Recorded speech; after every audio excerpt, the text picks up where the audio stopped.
이것은 스승의 목소리이다. 외침과 어루만짐이다.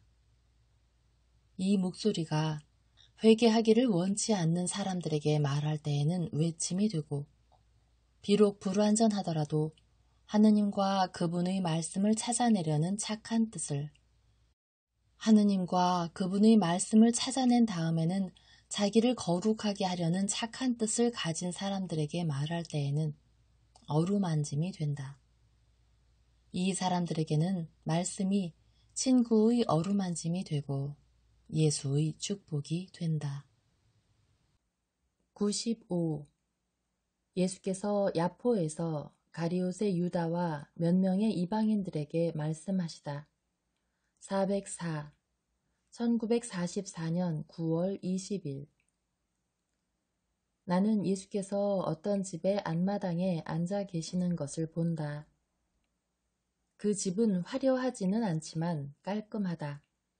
예수께서는 몹시 피로해 보이신다. 그분께서는 난간이 낮은 우물 곁에 있는 돌걸상에 앉아 계시는데 우물 위에는 아치 모양의 초록색 퍼골라가 있다. 포도송이들이 지금 막 형성되기 시작한다. 꽃이 최근에 떨어진 모양이어서 포도알들은 초록 줄기 끝에 달린 수수알들 같다. 예수께서는 그분의 오른쪽 무릎에 오른쪽 팔꿈치를 얹고 손바닥의 오목한 부위에 턱을 받치고 계신다. 때로 그분께서는 더 편해지시려는 듯, 주무시려는 듯, 그분의 팔을 구부려 우물 가장자리에 얹으시고 그 팔 위에 머리를 얹으신다. 그러면 그분의 머리카락이 흘러내려 그분의 피로한 얼굴을 가리는데 가끔씩 보일 때의 그 얼굴은 젓갈색을 띤 금발의 머리채 사이로 창백하고 근엄하게 보인다. 한 여인이 양손에 밀가루를 묻힌 채 집의 어떤 방에서 마당 맞은편에 있는 더 작은 방으로 왔다 갔다 하는데 그 작은 방에는 화덕이 있는 모양이다. 그녀는 지나칠 때마다 예수를 바라보지만 그분의 휴식을 방해하지는 않는다. 햇살이 옥상 지붕의 꼭대기를 점점 더 희미하게 비추다가 마침내 완전히 사라지는 것으로 보아 거의 저녁이 된 모양이다. 12마리의 비둘기들이 마지막 식사를 하려고 구구거리며 마당으로 내려오려고 한다. 그놈들은 이 낯선 사람이 누군지 확인하려는 듯 예수의 주위를 맴돌며 의심을 풀지 못하고 감히 땅바닥에 내려앉지 못한다. 예수께서는 그분의 고민을 멈추시고 손바닥을 위로 한 채 손을 내미시며 미소와 함께 마치 사람들을 상대하시듯 말씀하신다. 배고프니 이리 들어오너라. 가장 대담한 비둘기가 그분의 손에 내려앉는다. 2마리의 비둘기들이 뒤따른다. 예수께서는 빙그레 웃으신다. 나는 가진 게 아무것도 없다. 그분은 비둘기들의 구구거리는 간청에 대한 대답으로 말씀하신다. 그러고 나서 그분은 큰 소리로 부르신다. 아주머니, 비둘기들이 배고파요. 당신은 비둘기 모이를 가지고 있소? 예, 선생님. 현관 아래에 있는 자루에 들어있습니다. 제가 즉시 가겠습니다. 괜찮소. 내가 모이를 주겠소. 나는 이렇게 하는 것을 좋아해요. 비둘기들이 선생님께 가진 않을 텐데요. 그놈들은 선생님을 모르잖아요. 아, 이놈들은 내 양 어깨와 내 머리 위에까지 앉아 있는걸요. 사실 예수께서는 낯빛의 비둘기라는 이상한 장식을 달고 걸으신다. 그 비둘기의 낯빛 가슴은 빛깔이 여러 가지로 변하는 값진 갑옷 같다. 여자는 믿을 수 없다는 듯이 문 밖으로 나오더니 감탄한다. 어머, 보셨지요, 부인? 비둘기들이 사람보다 낫소. 비둘기들은 누가 자기들을 사랑하는지 아오. 사람들은 그렇지 못하지만요. 선생님, 지난 일은 잊어버리십시오. 아주 적은 사람들만이 선생님을 미워합니다. 그리고 다른 사람들은요, 그들 모두가 선생님을 사랑하진 않는다 해도 적어도 선생님을 존경은 합니다. 아, 나는 그로 인하여 상심하진 않소. 나는 그저 짐승들이 자주 사람들보다 낫다는 점을 지적하고 싶은 것뿐이요. 예수께서는 자루 주둥이를 열고 그분의 긴 손을 거기 집어넣어 약간의 황금색 나달들을 꺼내서 그분의 겉옷에 접혀진 가장자리에 넣으신다.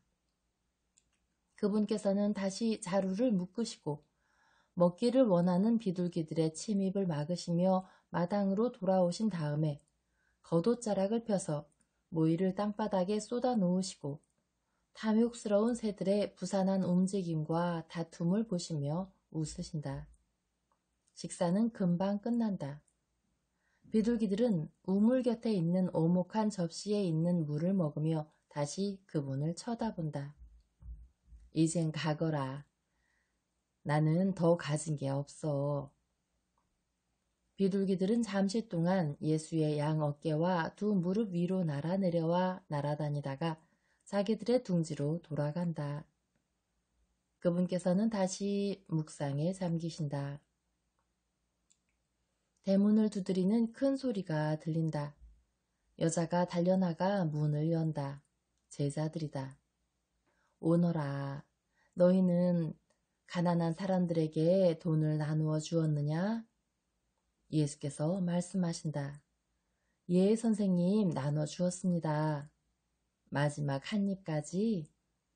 우리가 받은 것은 우리를 위한 게 아니라 자선을 위하여 받은 것임을 기억해라. 우리는 가난하고 그래서 우리는 다른 사람들의 동정으로 살아간다. 자기의 임무를 인간적인 목적으로 활용하는 사도는 불행하다. 그러다가 어느 날 우리에게 빵이 떨어지고 참새들처럼 밀 이삭을 비벼서 미라를 먹어 율법을 어긴다는 비난을 받는다면 우리는 어떻게 해야 합니까? 유다야, 너에게 무언가 부족한 적이 있었느냐? 네가 나와 같이 다닌 일에 필수적인 것이 없었던 적이 있느냐? 너 기진에서 길에 쓰러진 적이 있었느냐? 없었습니다, 선생님.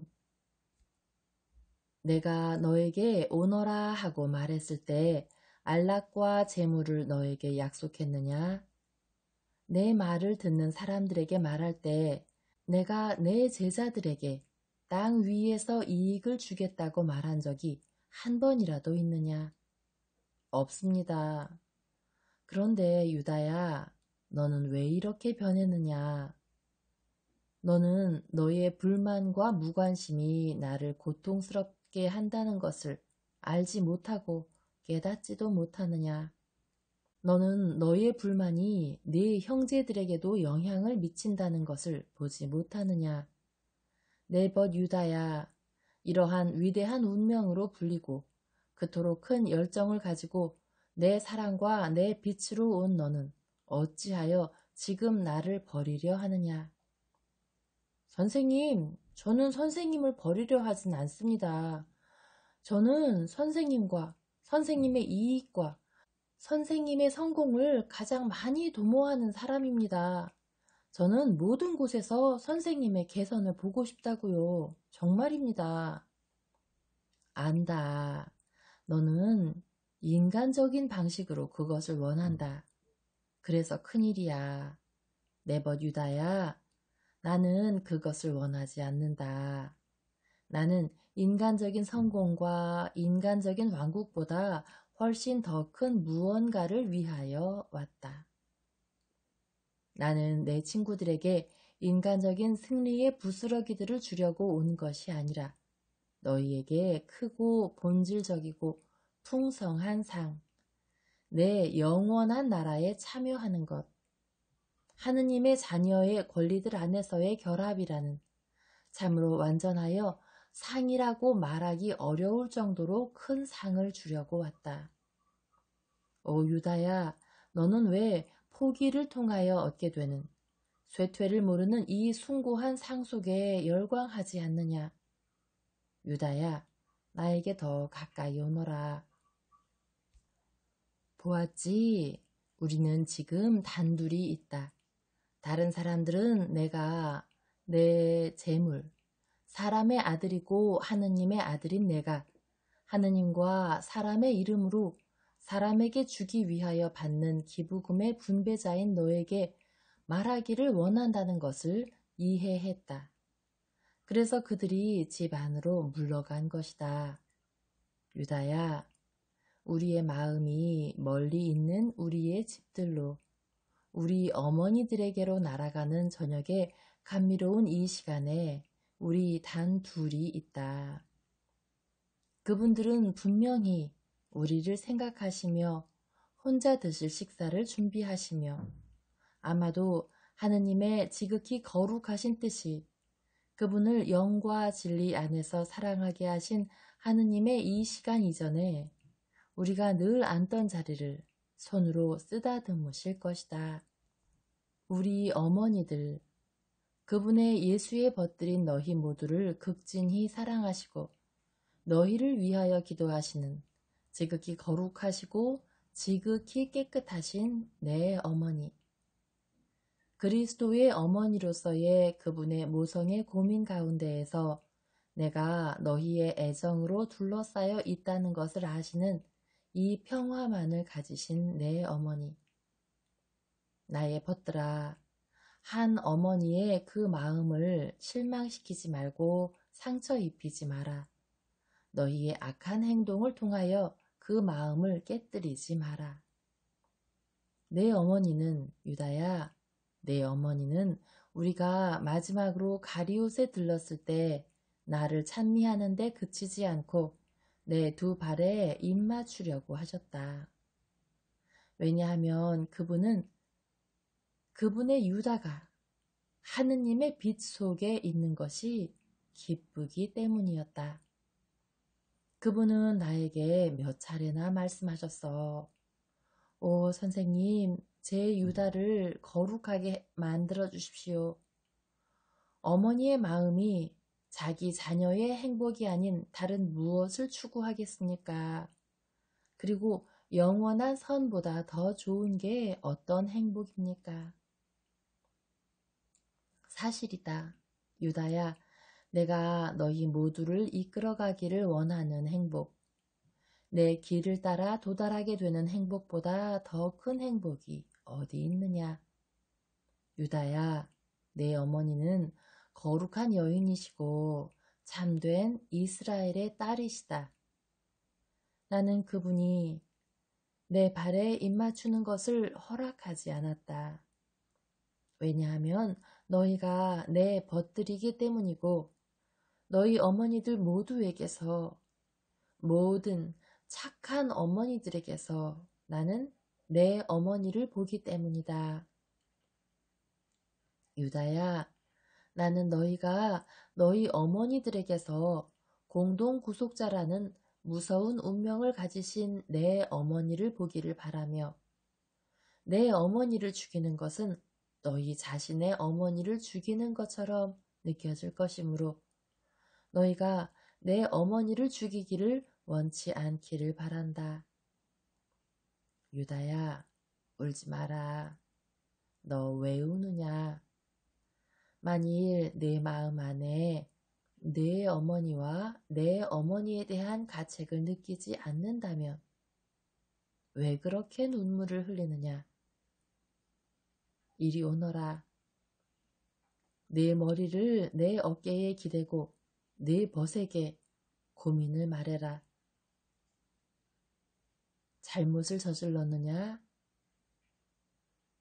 아니면 네가 잘못을 저지르려고 한다는 것을 느끼느냐? 유다야, 혼자 있지 마라. 너를 사랑하는 사람의 도움으로 사탄을 이겨라.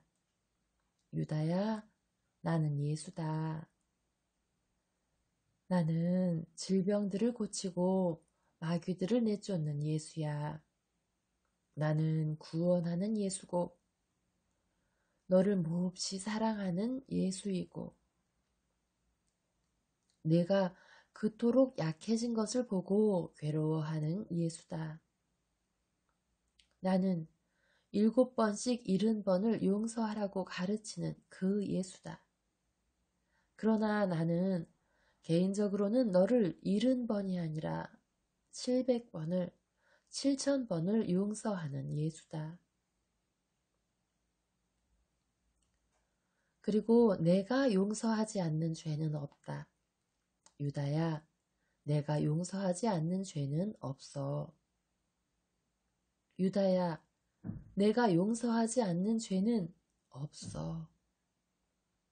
유다야, 만일 죄 지은 사람이 뉘우치며 예수님, 저는 죄 지었습니다 하고 말한다면 그보다 더 못하게 그가 예수님 하고 부르기만 해도 아니 그보다 더 못하게 애원하며 나를 쳐다보기만 해도 말이다. 그리고 내 벗아 내가 가장 먼저 누구의 죄들을 용서해 주는지 아느냐? 가장 죄 많은 사람들과 가장 많이 뉘우치는 사람들의 죄이다.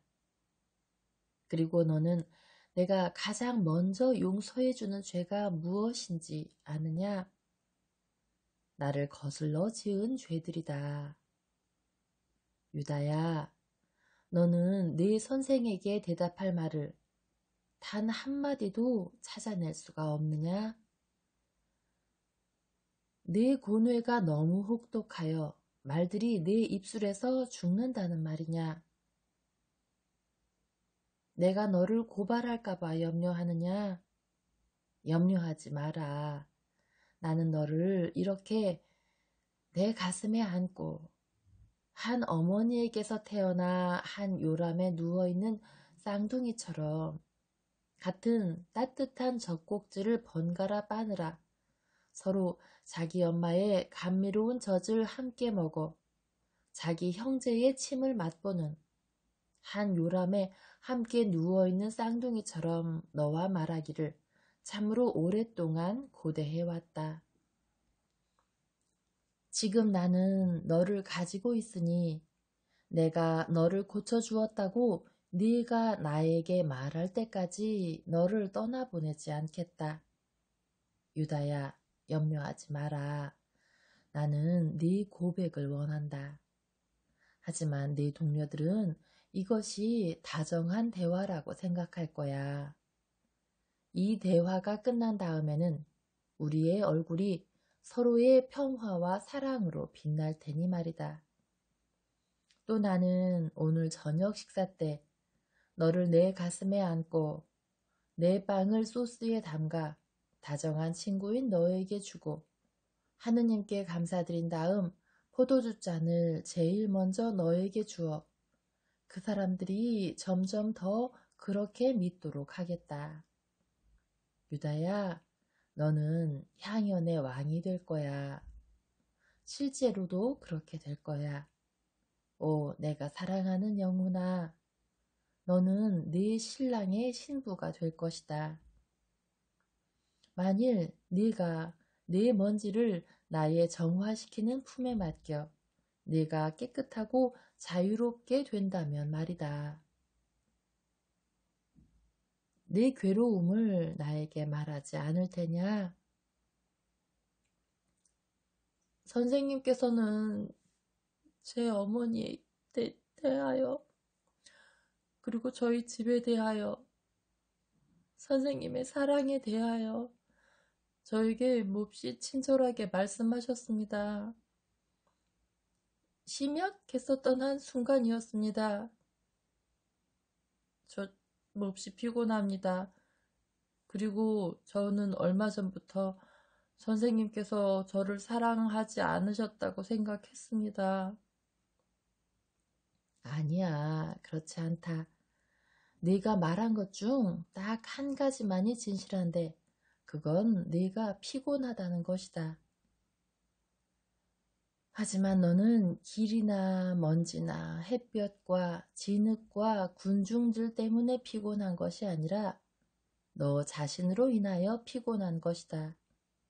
내 영혼은 내 육체와 내 생각에 실증 났다. 너무 실증이 나서 그것은 마침내 치명적인 피로로 인하여 꺼짐으로써 끝날 것이다. 내가 영원한 빛으로 불렀던 가엾은 영혼아, 내가 너를 사랑하는 것을 알고 내 사랑에서 억지로 떼어낸다고 내가 너를 비난하는 가엾은 영혼아, 내가 너를 헛되이 어루만지는 것처럼 네 선생에게 음험하게 행동한다고 너를 헛되이 나무라는 가엾은 영혼아. 그러나 행동하는 자는 네가 아니라 너와 나를 미워하는 자이다. 그렇기 때문에 내가 너에게 혼자 있지 말라고 말한 것이다. 자, 잘 들어라. 내가 밤 시간의 대부분을 기도로 보낸다는 것을 너는 안다.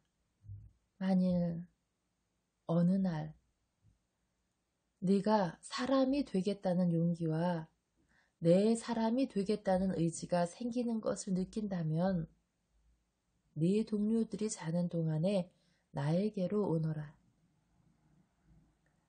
별과 꽃과 새들은 착하고 지혜롭고 신중하고 동정심이 가득한 증인들이야.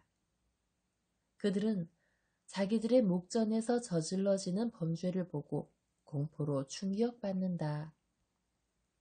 그러나 그들은 사람들에게 말하지는 않는다. 이 사람은 자기 형제를 죽인 카인이요 하고. 유다야, 알아들었느냐? 예, 선생님, 저는 알아들었습니다. 그런데 저는 정말로 피곤하고 깊이 감동한 것뿐이에요. 저는 선생님을 진심으로 사랑합니다. 그리고 됐다. 그만해라. 저에게 입 맞춰 주시겠습니까, 선생님? 그래, 유다야. 지금 너에게 입 맞춰주고 나중에도 많이 입 맞춰주겠다. 예수께서는 깊은 한숨을 내쉰 다음 유다의 뺨에 입을 맞추신다. 그러고 나서 그분께서는 그의 머리를 양손으로 붙잡아 몇 인치의 거리로 당기신 다음 그를 바라보시고 찬찬히 뜯어보시고 그분의 매혹적인 시선으로 그를 꿰뚫어 보신다. 그런데도 불행한 인간인 유다는 눈썹 하나 까딱하지 않는다. 그는 이렇게 검사받으면서도 겉보기에는 태연하게 있다. 다만 약간 창백해지고 잠깐 눈을 감을 뿐이다. 그러자 예수께서는 덮인 그의 눈꺼풀과 그의 입술에 입맞추시고 그 다음에는 그분의 제자의 심장을 찾아 머리를 숙이시고 그의 심장 있는 곳에 입맞추신다. 그 다음에 그분께서 말씀하신다. 자, 됐다. 이것은 안개를 흩어버리고 내 예수의 친절함을 너에게 느끼게 하고 내 마음을 튼튼하게 하기 위해서다. 이제 그분께서는 그를 놓아주시고 집을 향하여 걸음을 옮기시자 유다도 뒤따라온다. 선생님, 때 맞춰 잘 오셨습니다. 선생님, 다 준비됐습니다. 저희가 선생님을 기다리고 있었습니다. 베드로가 말한다. 좋다. 나는 유다와 여러 가지에 대하여 이야기했다. 그렇지, 유다야. 우리는 아들이 죽은 그 가엾은 노인도 보살펴 들어야 할 것이다. 유다는 분위기를 완전히 바꾸고 다른 사람들의 의심을 다른 곳으로 돌리려고 재빨리 기회를 붙잡는다. 아, 선생님, 선생님도 아시죠?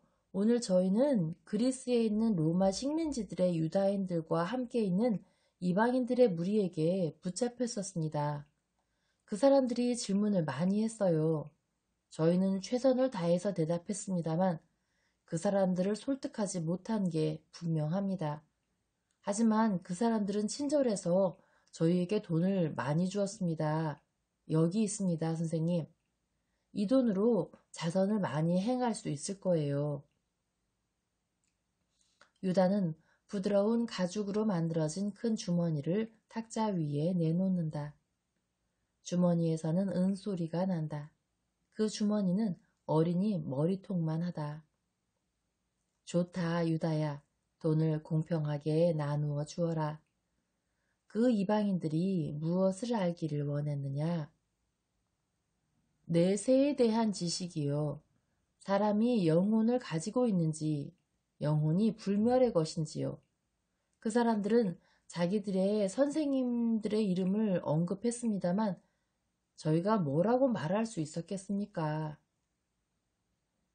너는 그 사람들에게 이리로 오라고 말했어야 했다. 그렇게 말했습니다. 아마 그 사람들이 올 거예요. 식사가 계속된다. 예수께서는 유다를 그분 옆에 앉히시고 구운 고기 접시에 있는 소스에 빵을 담가 그에게 주신다. 그들이 작은 검정 올리브를 먹고 있을 때 누군가가 문을 두드리는 소리가 들린다. 잠시 후에 안주인이 들어와 말한다. 선생님, 선생님을 찾는 분들이 있습니다. 누굽니까? 낯선 사람들이에요. 아니, 그러면 안 되죠. 선생님께서는 피곤하십니다. 선생님께서는 하루 종일 걸으시고 말씀하셨어요. 어쨌든 이방인들을 집에 들이다니 안 될 말이오. 12 제자는 벌집을 쑤셔 놓은 것처럼 떠들썩하다. 쉿, 조용히 해라. 나를 찾는 사람의 말을 듣는 것은 나에게 피곤한 일이 아니야. 나에게 그것은 휴식이다. 덧칠 수도 있습니다. 하루 중 이 시간에. 아니야, 덫이 아니다. 조용히 하고 쉬거라. 나는 너희를 기다리는 동안 쉬었다. 나는 가겠다.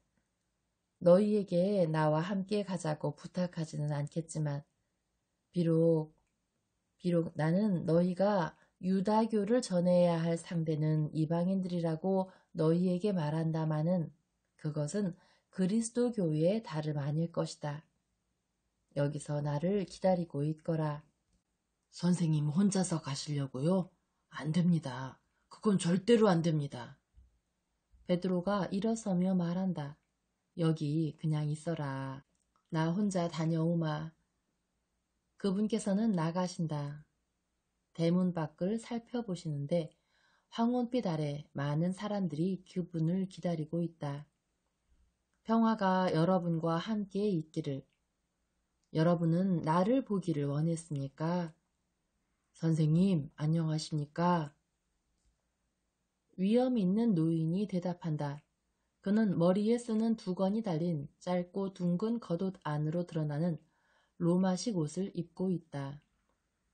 저희는 오늘 선생님의 제자들과 대화를 나누었습니다만 그 사람들은 저희에게 충분하게 설명해 주진 못했습니다. 선생님과 말씀을 좀 나누었으면 합니다. 여러분이 그 많은 기부금을 주신 분들입니까? 나는 하느님의 가난한 사람들을 대신하여 감사드립니다. 예수께서는 안주인을 향하여 돌아서시며 말씀하신다. 부인, 나는 이분들과 함께 나갑니다. 내 제자들에게 해변 근처로 와서 나를 찾으라고 말해주시오. 내 생각이 맞다면 이분들은 상점의 상인들이니까요. 선생님, 항해자들도 있습니다. 선생님 말씀이 옳습니다. 그들은 달빛이 환하게 비치는 간선도로로 모두 함께 나간다. 여러분은 먼 곳에서 오셨습니까? 예수께서는 무리의 가운데에 계시고 그분의 곁에는 방금 전에 말한 노인이 있다. 그는 라틴족의 섬세한 얼굴 모습을 한 잘생긴 노인이다. 그분의 다른 쪽에는 또 다른 중년의 남자가 있는데 그의 얼굴 모습은 분명히 유다인이다. 그들의 주위에는 올리브빛 얼굴을 한 두세 명의 꽤 마른 사람들이 있는데 쾌활하고 약간 빈정거리는 듯한 눈빛을 하고 있으며 여러 연령층의 건장한 체격을 가진 다른 사람들이 있다. 모두 합해 12명가량 되는 사람들이다. 저희는 그리스와 아시아의 로마 식민지에서 왔습니다. 저희 중 일부는 유다인들이고 일부는 이방인들입니다. 그래서 저희는 감히 오진 못했었습니다. 그러나 선생님께서는 다른 사람들과는 달리 이방인들을 업신여기지 않으신다고 확신하게 되었습니다. 제가 다른 사람들이라고 말씀드린 것은 엄격한 유다인들, 이스라엘 안의 유다인들을 뜻합니다. 왜냐하면 다른 곳의 유다인들은 덜 엄격하기 때문이지요. 사실 저는 로마 사람인데 리카오니아의 유다인 여자와 결혼을 했고 이 신사는 에페소의 유다인인데 그의 아내는 로마 여자입니다. 나는 아무도 업신여기지 않습니다. 그러나 우리는 창조주가 유일하시기 때문에 모든 사람이 같은 혈통에 속해 있다는 것을 아직 생각할 줄 모르는 사람들에게 관대해야 합니다. 저희는 선생님께서는 철학자들 중에서도 위대한 분이시라는 것을 알고 있습니다. 선생님의 말씀은 그것을 확증합니다. 선생님께서는 위대하시고 착하십니다. 착한 사람은 선한 일들을 행하는 사람이지 말을 잘하는 사람이 아닙니다. 선생님께서는 말씀도 잘하시고 착한 일들도 행하십니다. 그러므로 선생님께서는 착하십니다. 여러분은 나에게서 무엇을 알기를 원하십니까? 선생님, 오늘 저희가 호기심으로 선생님을 피곤하게 해드린다면 저희를 용서해 주십시오. 하지만 사랑으로 진리를 추구하는 좋은 호기심도 있습니다. 오늘 저희는 고대 그리스 철학자들이 이미 언급했고 선생님께서는 그것을 더 광범위하고 더 아름답게 만들어 가르치신다고 저희가 들은 바 있는 가르침에 관한 진리를 선생님의 제자들에게 배우기를 원했습니다. 제 아내 에우니케가 선생님의 말씀을 들었던 몇 명의 유다인들과 이야기를 나눈 다음 그것을 저에게 들려주었습니다. 선생님께서도 아시다시피 그리스 여자인 에우니케는 교양이 있고 자기의 조국의 현인들의 말을 알고 있습니다. 그녀는 선생님의 말씀들과 그리스의 한 위대한 철학자의 말들 간에 비슷한 점이 있다고 생각하게 되었습니다. 선생님의 말씀들이 에페소까지 이르렀습니다. 그래서 어떤 사람들은 사업상의 목적을 위하여, 어떤 사람들은 종교의식을 행하려고 이 항구에 와서 저희는 친구들끼리 만나 서로 대화를 했습니다. 사업은 확실히 사람들이 다른 더 고상한 문제들을 생각하지 못하도록 주의를 분산시키는 것이 사실입니다. 이제 저희의 가게와 배에 짐을 채워 놓았으니 저희에게는 저희의 의문을 풀 시간이 있습니다. 선생님께서는 영혼은 영원하다고 말씀하시는데 소크라테스는 그것은 불멸하다고 말했습니다. 선생님께서는 그리스 선생의 말들을 아십니까? 아니요, 나는 로마와 아테네의 학교들에서 공부하지는 않았습니다만 말씀하시오. 나는 당신의 말을 똑같이 알아듣습니다. 나는 그리스 철학자의 생각을 알고 있습니다. 소크라테스는 우리 로마인들이 믿는 것과는 반대로, 그리고 당신들의 사두가이들이 생각하는 것과도 반대로 사람은 영혼을 가지고 있고 그것은 죽지 않는다고 주장하고 그 주장을 견지합니다. 결론적으로 그는 죽음은 감옥으로부터 그 영혼이 사랑했고 그것이 알았던 지혜를 가진 현인들과 위인들과 영혼과 시인들이 만나는 더 이상 불의나 고통이 없는 자유로운 곳으로 건너가는 영혼의 해방의 다름 아니라고 말합니다. 그곳에 정의 안에서 살았던 불멸의 영혼들에게 열려진 평화로운 곳에 영원한 행복이 있다고 합니다. 선생님, 선생님께서는 어떻게 생각하십니까? 내가 진실로 여러분에게 말하는데 그 그리스의 선생은 거짓 종교의 오류 안에 있으면서도 영혼은 죽지 않는다고 말함으로써 진리를 말하고 있었습니다. 그분은 진리 추구자이자 덕행 애호가로서 자기의 영혼 깊은 곳에서 속삭이시는 미지의 하느님의 목소리를 들었습니다. 참 하느님, 유일하신 하느님, 내가 사람들을 진리로 데려오기 위하여 떠나온 지극히 높으신 아버지의 목소리를 말입니다. 사람은 하나이고 참되고 영원하고 주인이며 상벌을 받을 수 있는 영혼을 가지고 있습니다. 그 영혼은 전적으로 그의 것입니다. 영혼은 하느님에 의하여 창조되어 하느님의 생각 안에서 하느님께로 돌아가도록 운명지어져 있습니다.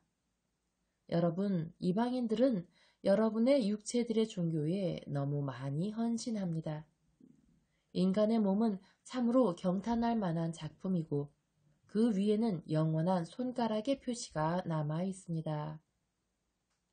여러분은 여러분의 생각들을 너무 예찬합니다. 사람의 생각은 자기의 머리에 보석 상자 안에 들어있는 보석입니다. 생각은 그 머리로부터 그 숭고한 광선을 내보냅니다. 그것은 창조주 하느님의 천상의 큰 선물입니다. 그분은 여러분의 모습, 즉 기관들과 지체들이 있는 완전한 작품에 관한 그분의 생각에 따라 여러분을 만드셨고 여러분에게 그분의 생각과 영과 함께 그분의 유사성을 주신 것입니다. 그러나 완전한 유사성은 성령 안에 있습니다. 왜냐하면 하느님께서는 그분께서 관능이나 유욕의 충동에 매여 계시지 않듯이 지체들이나 둔한 육체를 가지고 계시지 않기 때문입니다. 그분께서는 지극히 순수한 영이시고 영원하시고 완전하시고 변치 않으시고 지치지 않고 일하시며 그분의 활동을 끊임없이 새롭게 하시어 그분의 자녀들의 향상하는 행진에 아버지답게 적응하십니다. 능력과 너그러움의 동일한 근원에 의하여 모든 사람들 안에 창조된 영혼은 그 원래의 완전성에 있어 차이가 없고 다만 그것이 몸에 주입된 후에 많은 차이가 있을 뿐입니다. 창조되지 않고 지극히 완전한 영이시며 항상 그대로이신 분은 오로지 한 분뿐이십니다. 완전하게 창조된 영들은 셋입니다. 선생님께서 그 중에 하나시겠군요. 나는 아닙니다. 나는 내 육체 안에 창조되지 않고 아버지께서 넘치는 사랑으로 낳으신 하느님의 영을 가지고 있습니다. 또 나는 아버지께서 나를 위하여 창조하신 사람의 영을 가지고 있고 그래서 지금 나는 사람입니다. 하느님인 사람에 걸맞은 완전한 영입니다. 그러나 나는 다른 영혼들을 말하고 있습니다. 그럼 어떤 영입니까?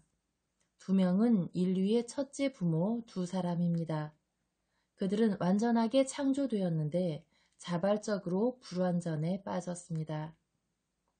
하느님과 우주의 기쁨을 위하여 창조된 셋째 사람은 지금 세상의 생각과 믿음의 가능성들보다 너무 우월하여 나는 당신들에게 가르쳐 줄 수 없습니다. 내가 지금 말하고 있듯이 같은 근원에 의하여 똑같이 완전하게 창조된 영들은 그 후 그들 자신의 의지와 공로에 따라 두 가지로 변모하게 됩니다. 그럼 선생님께서는 제2의 인생을 인정하시는군요. 인생은 하나밖에 없습니다. 그 안에서 원래 하느님과 유사하게 만들어진 영혼은 모든 일에 충실하게 실천한 정의를 통하여 더 완전한 유사성으로 그 자신의 제2의 창조라고 내가 말할 수도 있는 상태로 넘어가 정의의 완성과 자녀들의 아버지에 대한 유사성인 거룩함을 소유할 수 있게 됩니다. 거룩함은 복된 영혼들, 즉 여러분의 소크라테스가 하데스에서 살고 있다고 말하는 사람들에게서 발견할 수 있습니다. 그러나 나는 지혜가 그것들을 말했고 그것들을 자기의 피로 확인했을 때 그들은 낙원, 즉 하느님 나라의 복된 영혼들이 될 거라고 말합니다. 그럼 그들은 어디 있습니까? 그들은 기다리고 있습니다. 무엇을 기다립니까? 희생과 용서와 해방을 기다립니다. 사람들은 메시아는 구세주일 것이고 선생님께서 메시아시라고 말하는데 그건 맞는 말입니까? 네, 맞습니다. 당신들에게 말하는 내가 메시아입니다. 그런데 선생님께서 돌아가셔야 합니까?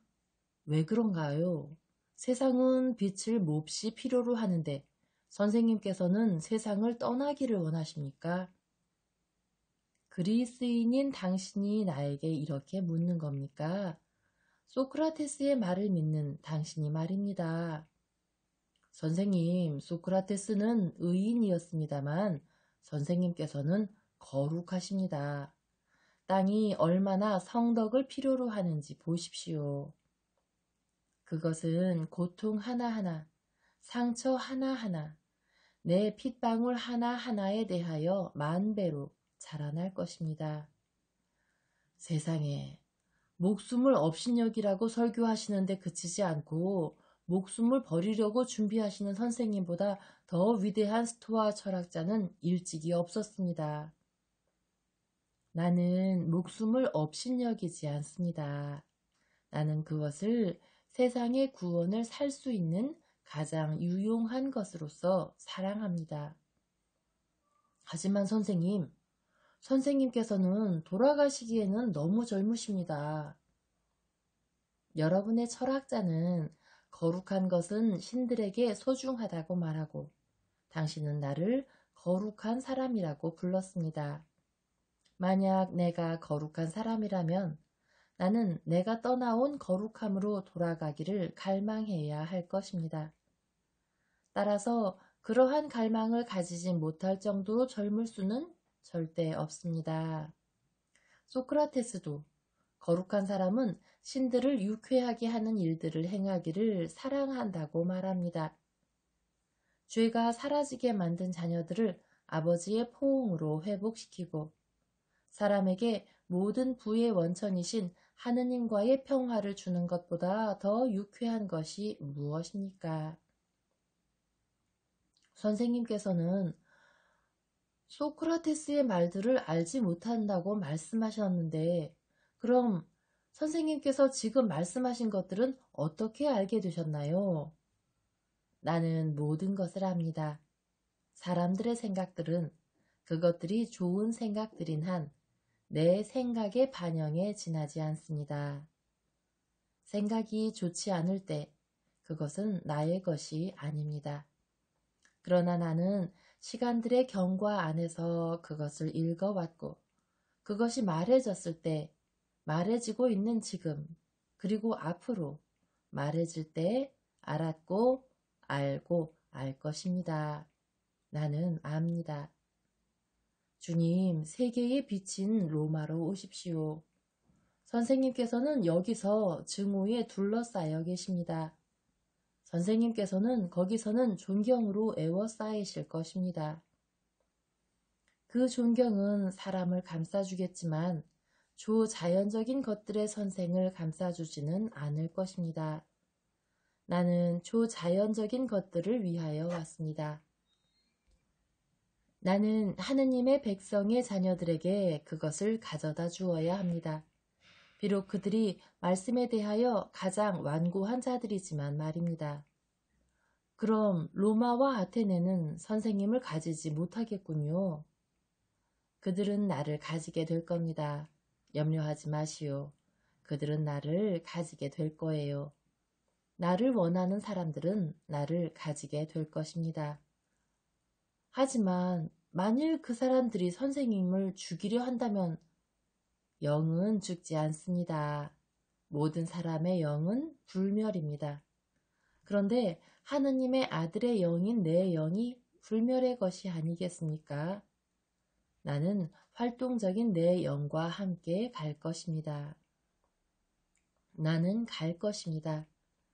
나는 무수한 군중들과 내 이름으로 세워진 집들을 볼 수 있습니다. 나는 모든 곳에 있습니다. 나는 대성당들 안에서와 마음들 안에서 말할 것입니다. 내 복음 전파는 휴식을 모를 것입니다. 복음은 온 땅을 여행할 것입니다. 모든 착한 사람은 나를 향하여 올 것입니다. 그리고 거기서 나는 무수한 내 성인들의 대열의 앞장을 서서 그들을 하늘로 데려갑니다. 진리로 오시오. 아, 주님, 저희의 영혼들은 형식주의와 오류들로 둘러싸여 있습니다. 저희가 어떻게 그들에게 문들을 열어줄 수 있겠습니까? 나는 지옥의 문들을 열 것입니다. 나는 여러분의 하데스와 내 림보의 문들을 열 것입니다. 그런 내가 여러분의 영혼의 문을 열 수 없겠습니까? 나는 그것을 원한다고 말하시오. 그러면 나비들의 날개들로 만들어진 자물쇠처럼 그것들은 마치 내 광선이 지나감에 따라 가루가 되어버리듯 무너질 것입니다. 누가 선생님의 이름으로 올까요? 10대가 갓 지난 다른 사람과 함께 오고 있는 저 사람이 보이시지요?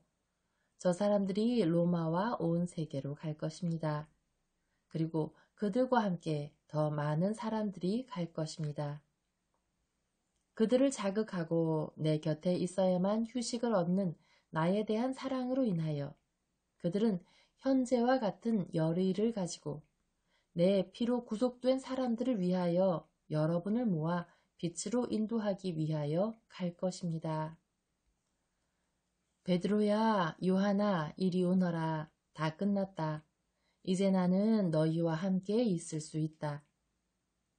나에게 더 할 말이 있습니까? 선생님, 더 이상은 없습니다.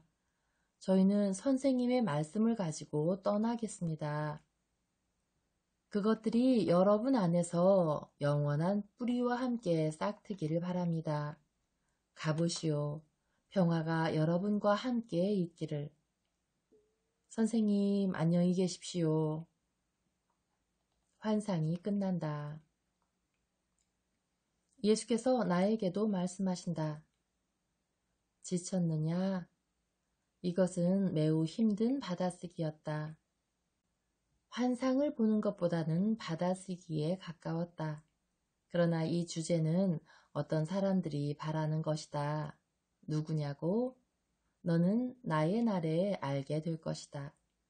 지금은 너도 평안히 가거라.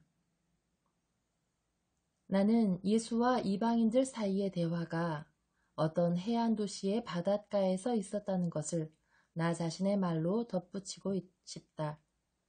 나는 달빛 아래에서 잔잔한 파도들이 배들이 가득 찬 큰 항구의 방파제의 바위들에 와서 부딪히곤 하는 광경을 선명하게 볼 수 있었다.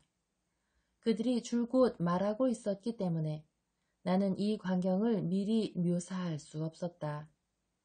만일 내가 그곳을 묘사했다면 나는 대화의 실마리를 잃었을 것이다. 그들은 부두 근처의 해변의 먼 거리를 왔다 갔다 하면서 말했었다. 그곳은 쓸쓸했었다. 배에 승객들이 없었고 뱃사람들은 모두 배로 돌아갔기 때문이었다. 그 배들의 붉은 현등들은 밤하늘의 루비처럼 반짝이고 있었다.